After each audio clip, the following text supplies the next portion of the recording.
హా, నీకు నువ్వుగా నిజం చెప్తే మీనాక్షి ఏమవుతుందో అన్న సందేహం ఎందుకు కార్తిక్? భర్త గురించి విన్న భార్య గుండె పగిలి చచ్చిపోతుంది.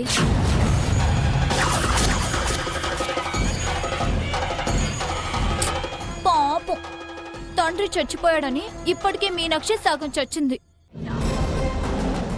ఆ చావుకి సగం కారణం నువ్వే అని తెలిస్తే పూర్తిగా చచ్చిపోతుంది.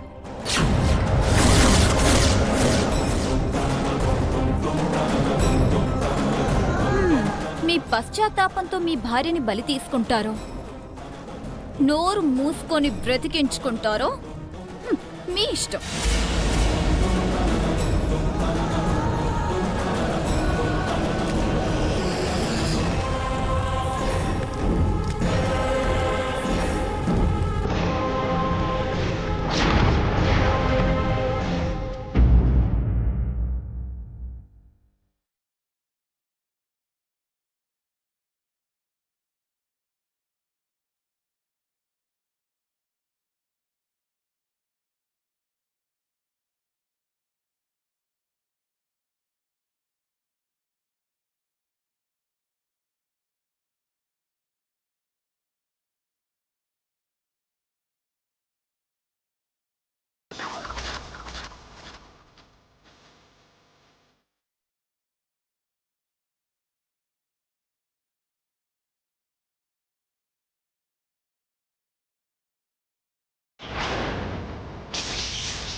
మావయ్య గారికి యాక్సిడెంట్ చేసిన వాడి బొమ్మ తయారు చేయమంటే కార్తీక్ బొమ్మ తయారు చేసావేంటి?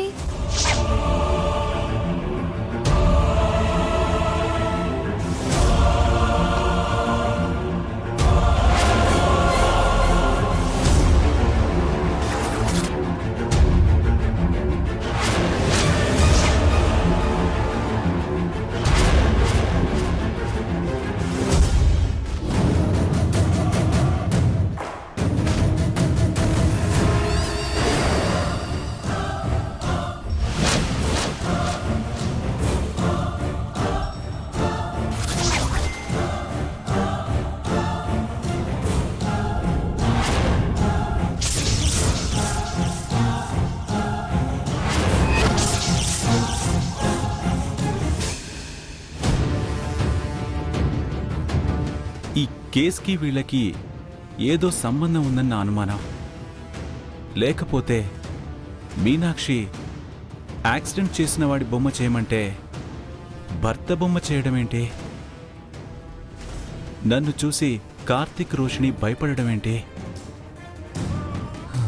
ఏదో ఉంది, అదేంటో తెలుసుకోవాలి.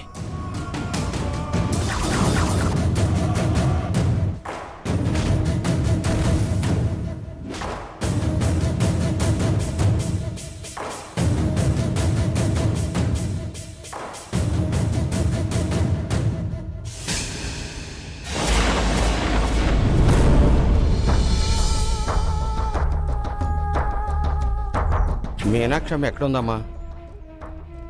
లోపలుంది తాత.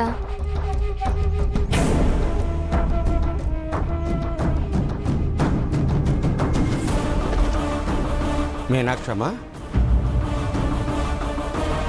నేనమ్మా, కొమరయ్య తాతనే. ఇలా వచ్చారేంటి తాత? నాన్నని చంపిందెవరు గుర్తొచ్చిందా? ఏమైనా ఆనవాళ్ళు దొరికిందా? లేదమ్మా, దూరం నుంచి చూడడం వల్ల సరిగ్గా పోల్చుకోలేకపోతున్నాను. బాగా గుర్తు తెచ్చుకో తాత. వాళ్ళని పట్టుకోవడానికి మాకున్న ఒకే ఒక్క ఆధారం నువ్వే తాత. నేను ప్రయత్నం చేస్తూనే ఉన్నాను మీనాక్షమ్మ, కానీ వయసు పైబడ్డం వల్ల చూపు మందగించడంతో పాటు జ్ఞాపక శక్తి కూడా మందగించింది. అందువల్ల మనసు కుదురుగా లేక దేవుడు లాంటి మనిషి కూడా తప్పు చేశాడేమో అనే ఆలోచన వచ్చింది. అవునమ్మా, ఒకానొక సందర్భంలో వాడు నీ భర్తలాగే ఉంటాడనిపించి ఆ మాట పోలీస్ బాబుకు కూడా చెప్పాను. ఆ పొరపాటుకి క్షమించమని అడిగి నీ భర్తకి జున్నిచ్చి వెళ్దామని వచ్చాను. ఇంట్లో ఉన్నాడమ్మా? లేదు తాత, బయటికి వెళ్ళారు. నీకేంటి తాత? నాకే ఒక క్షణం నాన్న చనిపోవడానికి ఆయనే కారణమేమో అని అనుమానం వచ్చింది. ఆ ఆలోచన రావడమే ఎంత పెద్ద తప్పు తర్వాత తెలుసుకున్నాను. ఆయన చాలా గొప్ప మనసున్న మనిషి తాత. మనం ఉన్న పరిస్థితులు అలా అనుమానపడేలా చేస్తున్నాయంతే. తప్పుగా అనుకోవద్దని చెప్పమ్మా. అమ్మా, ఈ జున్ను బాబుకి ఇవ్వమ్మా. అలాగే తాత. వెళ్ళొస్తానమ్మా. మంచిది.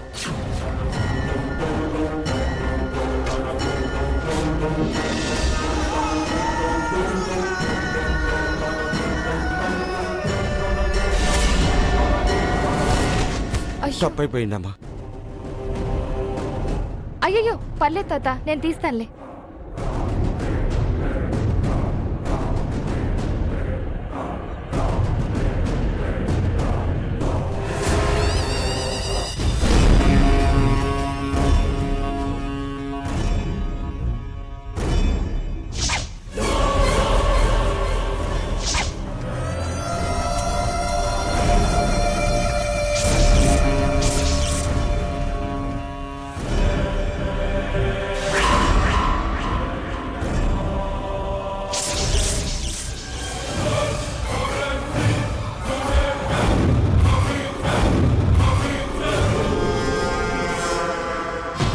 ఎందుకు తాత ఈ చీరని అలాగే చూస్తున్నావు? ఈ చీర ఎవరిదమ్మా? రోషిని అక్కది. మీ మామయ్య గారికి ప్రమాదం జరిగిన రోజు అక్కడ ఒక అమ్మాయి ఉందని చెప్పాను కదా, ఆ అమ్మాయి కట్టుకున్న చీర ఇదేనమ్మా.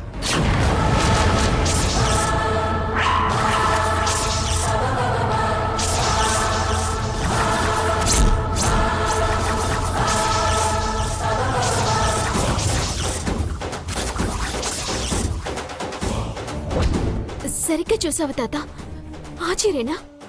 మనిషినైతే పోల్చుకోలేకపోతున్నాను కానీ చీర మాత్రం ఖచ్చితంగా ఇదేనమ్మా. నాకు బాగా గుర్తుంది.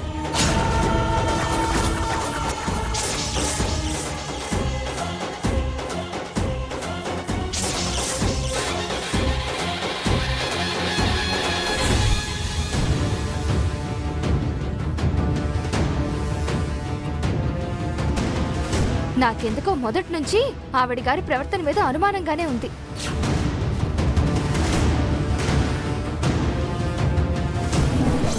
చిన్నదిన నిజం తెలియకుండా తొందరపడి మాటనడం మంచిది కాదేమో. నేను అక్క గురించి చెప్పిన ప్రతిసారి నువ్విలాగే వెనకేసుకొస్తున్నావు మీనాక్షి. నేనేవి తొందరపడనట్లేదు.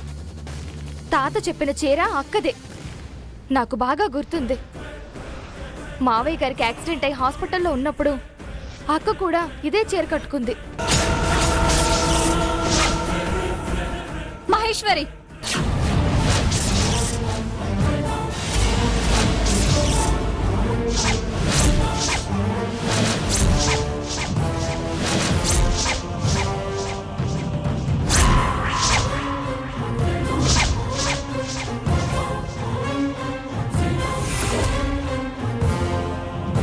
పిచ్చి పిచ్చిగా మాట్లాడితే మర్యాదగా ఉండదు మహేశ్వరి.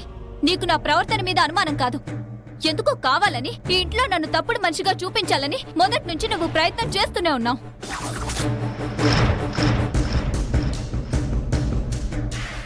కూటికి గతి లేకుండా పుట్టావు కదా. డబ్బున్న నా మీద అసూయతో లేనిపోనివన్నీ కల్పించి చెప్పి నిందలేస్తున్నావు. పెద్దదినా, నువ్వు ఆవేశపడ్డం మంచిది కాదు. ఆవిడ గారు తప్పు చేయకపోతే అంత కోపం ఎందుకు వస్తుంది మీనాక్షి? నాకు డబ్బు లేదేమో కానీ నీలాగా తప్పుడు ఆలోచనలు చేసే బుద్ధి మాత్రం లేదు. నువ్వు మావయ్య గారికి యాక్సిడెంట్ జరిగిన రోజు ఈ చీరే కదా కట్టుకుంది.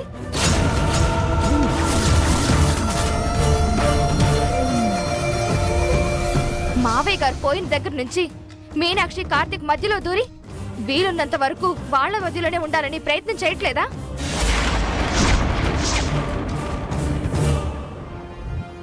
లండన్ నుంచి తెప్పించిన పర్ఫ్యూమ్ మీనాక్షి, ఇది కట్టుకోకపోతే నాకు నిద్ర పట్టదు.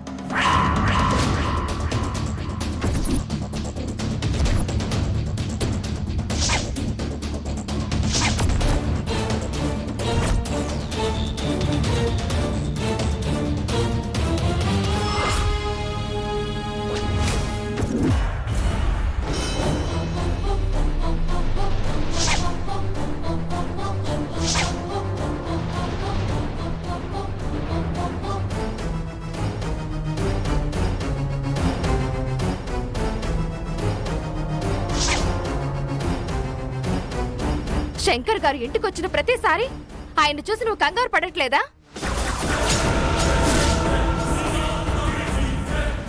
పెద్దదిన, నిజంగానే నువ్వు నాన్నకి యాక్సిడెంట్ అయిన రోజు అదే చీర కట్టుకున్నావా? చెప్పొద్దునా, తాత చెప్పినట్టు.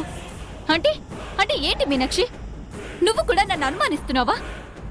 మావయ్య గారి చావుకి నేనే కారణం అనుకుంటున్నావా? నేను అలా అనట్లేదు వదినా.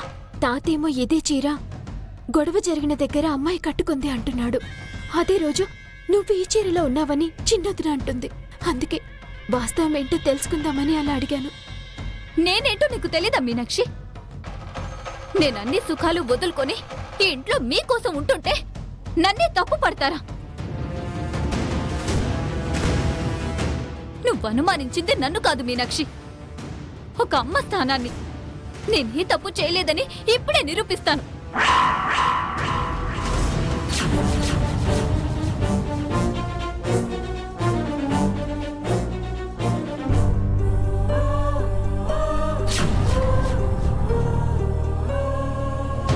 మీనాక్షి, ఇదిగో మహేశ్వరి, బాగా చూసుకో, సేమ్ కలర్.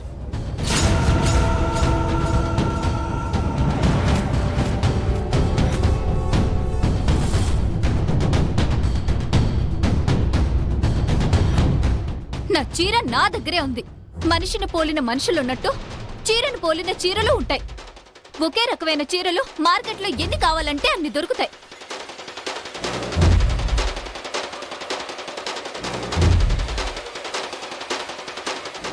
నాకు అలాంటి చీర ఉన్నంత మాత్రాన నేను తప్పు చేసినట్టేనా? రజకులు పొరపాటు పడి వేరే ఎవరిదో చీర నాదే అనుకుని తెచ్చినట్టున్నారు. అయినా మావయ్య గారిని నేనెందుకు చంపుకుంటాను? ఒక్క క్షణం కూడా ఆలోచించలేదు కదా.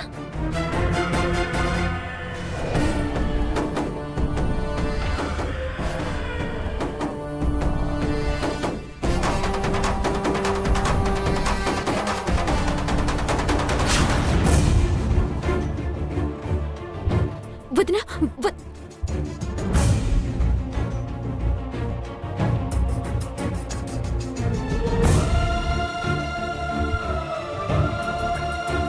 మీనాక్షమ్మ, ఈ రెండు చీరలు ఒకేలా ఉన్నాయి. మీ వదిన ఇలా చేసిందనుకోవడం ఎందుకు? ఇలాంటి చీరే ఇంకెవరైనా కట్టుకుని ఉండొచ్చు కదా. నా వల్లే మీ మధ్యలో గొడవలయ్యాయి. క్షమించమ్మా. అదే లేదు తాత.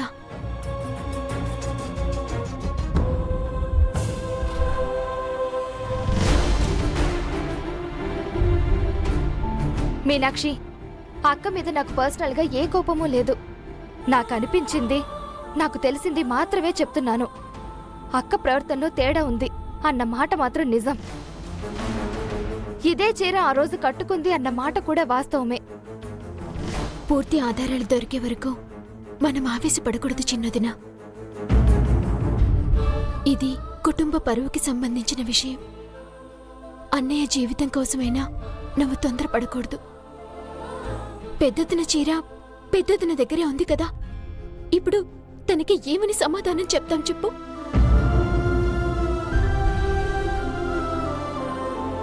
మాట జారితే వెనక్కి తీసుకోలేము. ఇలాంటి మాటలకి మనసు విరిగితే తిరిగి అతికించలేము. జాగ్రత్తగా ఉంటే మనకి మంచిది.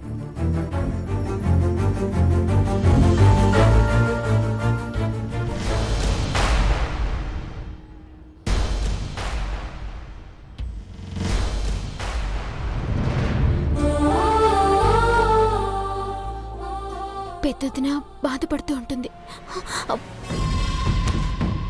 అయ్యో,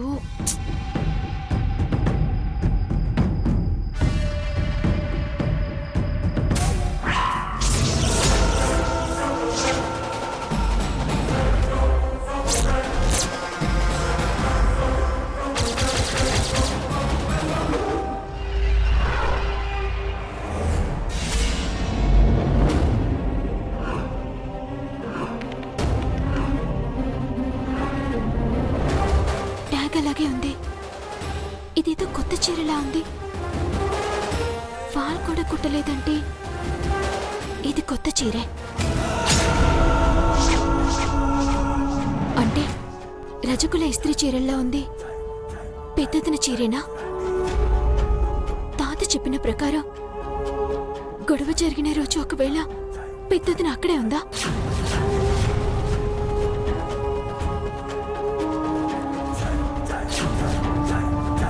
లేకపోతే కొత్త చీర తీసుకొచ్చి కవర్ చేయాల్సిన అవసరం ఏంటి?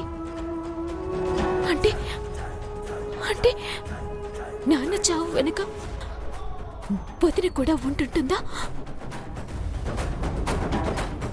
మీ మావయ్య గారికి ప్రమాదం జరిగిన రోజు అక్కడ ఒక అమ్మాయి ఉందని చెప్పాను కదా, ఆ అమ్మాయి కట్టుకున్న చీర ఇదేనమ్మా. తాత చెప్పిన చీర అక్కదే. నాకు బాగా గుర్తుంది. మావయ్య గారికి యాక్సిడెంట్ అయి హాస్పిటల్లో ఉన్నప్పుడు అక్క కూడా ఇదే చీర కట్టుకుంది. మనిషిని పోలిన మనుషులున్నట్టు చీరను పోలిన చీరలు ఉంటాయి. ఒకే రకమైన చీరలు మార్కెట్లో ఎన్ని కావాలంటే అన్ని దొరుకుతాయి. నాకు అలాంటి చీర ఉన్నంత మాత్రాన నేను తప్పు చేసినట్టేనా?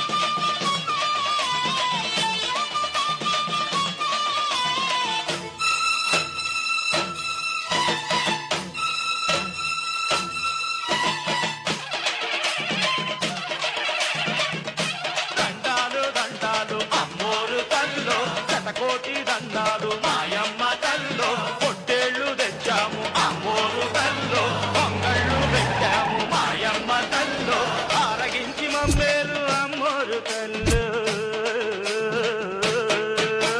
దండాలు దండాలు అమ్మోరు తల్లో, శతకోటి దండాలు మాయమ్మ తల్లో. అమ్మా ఒక నిమిషం. అమ్మా ఆ హడావిడంతా ఏంటి?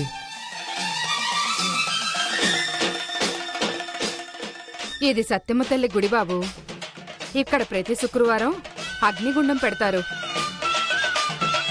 సత్యమ్మ తల్లికి దండం పెట్టుకుని అగ్నిగుండంలో 9 సార్లు నడిస్తే తెలుసో తెలియక చేసిన తప్పులు ఆ మంటల్లో దహించుకుపోతాయి. అలాగే స్వార్థంతో కాకుండా మనం కోరుకునే మంచి పనులు అమ్మవారు తీరుస్తారు.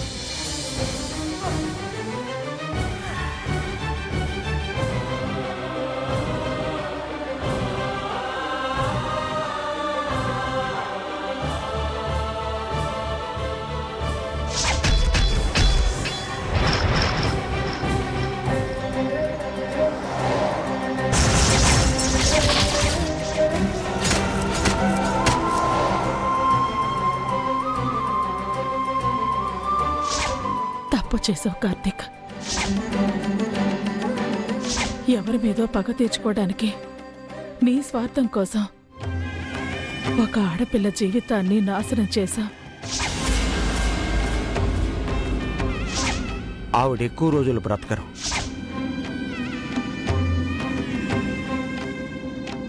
సత్యమ్మ తల్లికి దండం పెట్టి నేను చేసిన తప్పుని మీనాక్షికి చెప్పే ధైర్యాన్ని, అవకాశాన్ని ఇవ్వమని కోరుకుంటాను. నిప్పుల గుండంలో నడిచి మీనాక్షికి చూపు రావాలని వేడుకుంటాను.